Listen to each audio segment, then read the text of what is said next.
Asalaamu calaykum waraxmatullaahi wabarakaatu. Nabaday daawadayaal idil ahaantiinba meel kastoo aad joogtaan kusoo dhawaada barnaamijkeennii duurjoogta. Barnaamijkeennan duurjoogta waxaynu kusoo qaadan doonaa ugaadha ku nool dalka Tansaaniya, gaar ahaan meesha la yidhaahdo Safari National Park.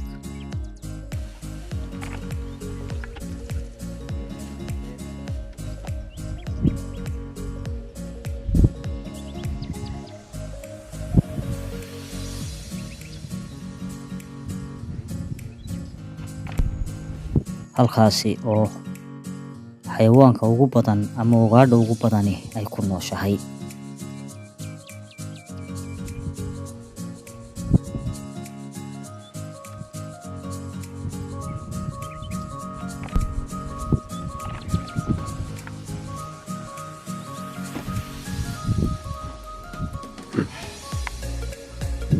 Waxaynu barnaamijkeennan kusoo qaadan doonaa goolkaasi ka mid ah ugaadha joogta oo ugaadhsanaysa. Waa xilli jiilaal ah oo ugaadhii kale ay ka durugtay goobtani.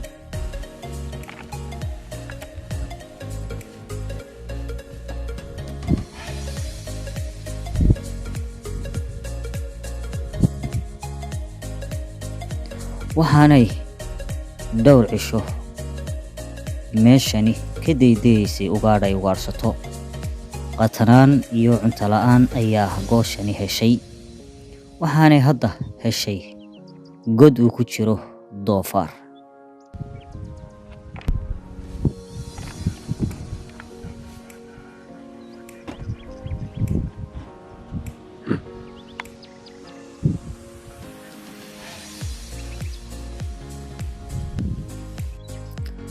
Qoditaan ayay ku qaadatay inay cidiyaheeda ay ku qodo oo ay godka ku banayso. Doofaarka laftigiisu waa ka warhaya waxaa ku soo dul degay iyo qoditaanka ay qodayso gooshani.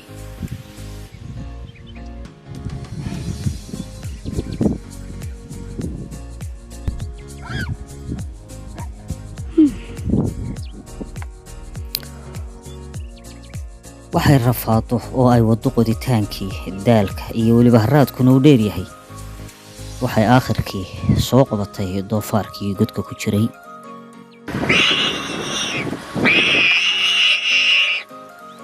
Don't move. Durba waxa ay haysaa oo ay ku dhajisay naqaska. Doofaarku waa qaylo dheer yahay markay ugaadhu qabato. Sidoo kale hore uma dhinto oo isagu uu rafaadaa.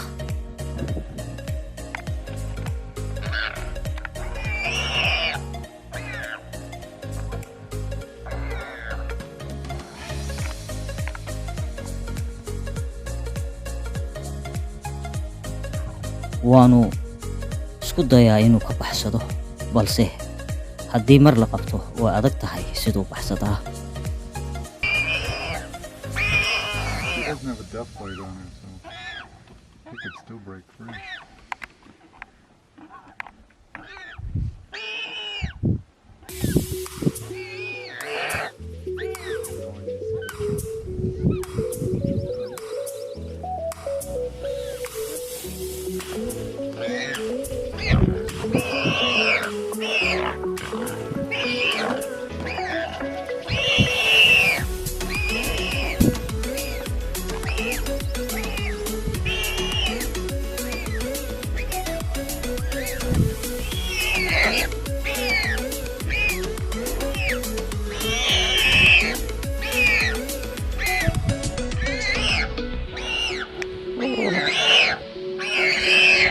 Qaylada iyo dhawaaqa doofaarka ee qabashada gooshan waxay horseedaysaa inuu halkani ugu yimaado ugaadhsado kale oo waraabo ah.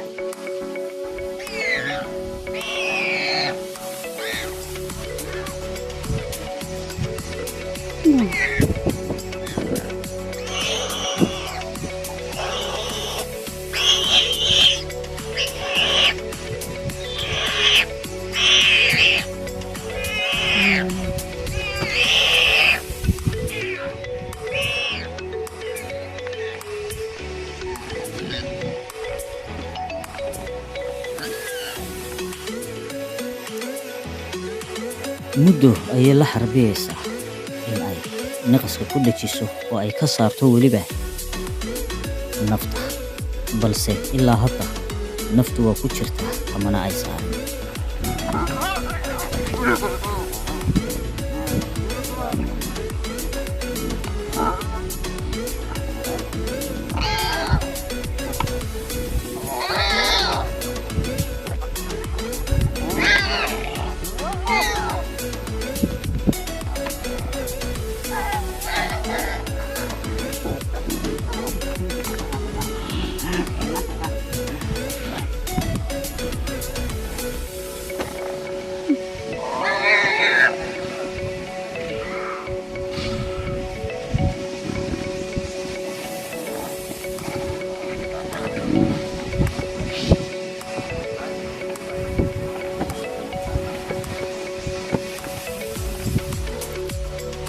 goobtii waxa ugu yimi waraabe ayaa ugu yimi. waraabuhu markii ugu yimi durbadiiba wuxuu iska laalaadiyey doofaarkii.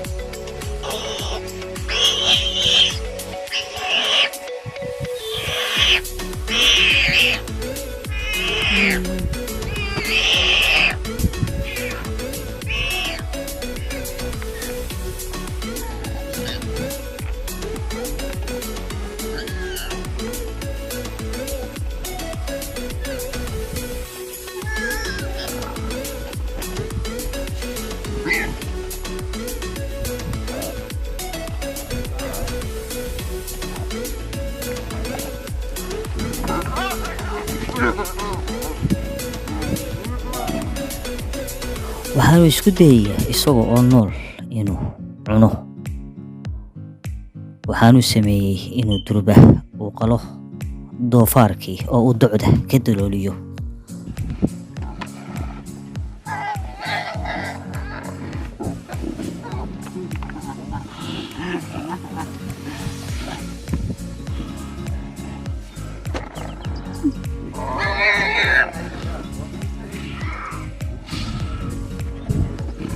waraabaha waynu wada ognahay ilkihiisu waxay yihiin ilka aad u adag oo burburiya lafaha kuna jajabiya ilkihiisa awoodda badan.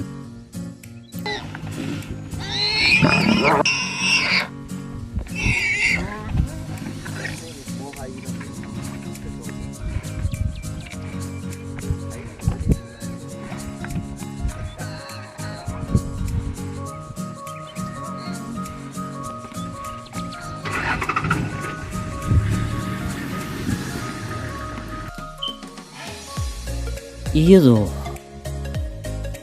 ay hayso goosho oo ay doonayso inay naqaska ku dhajiso ay bakhtiiso, ayaa haddana labadoodu hirdan weyni dhex maraya waraabaha iyo goosha. waxaanu hirdankaasu ku dhex marayaa waa doofaarkan ay ugaarsatay gooshani.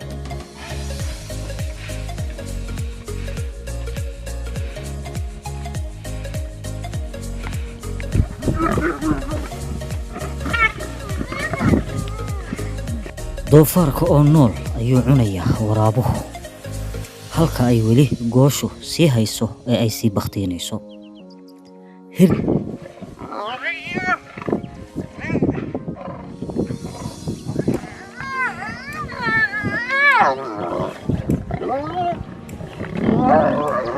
Oh my God. dankan labadooda ka dhaxeeya waxa uu dhex maraya isaga oo nool weli doofaarkii.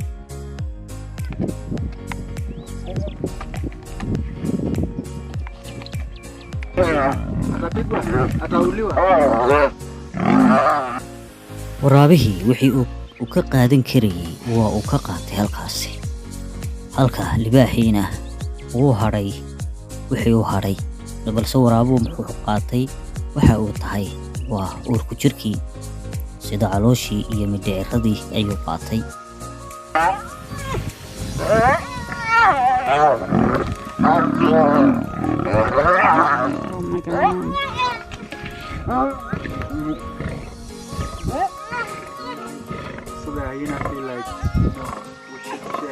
waraabuhu wax kasta uu cunaa, lafaha iyo waxaasoo dhan mindhicirada, caloosha ma daayo isagu, balse goosha iyo libaaxa way ka hanwen yihiin in ay cunaan uurku jirka, waxaana iyagu cunaan hilbaha kale.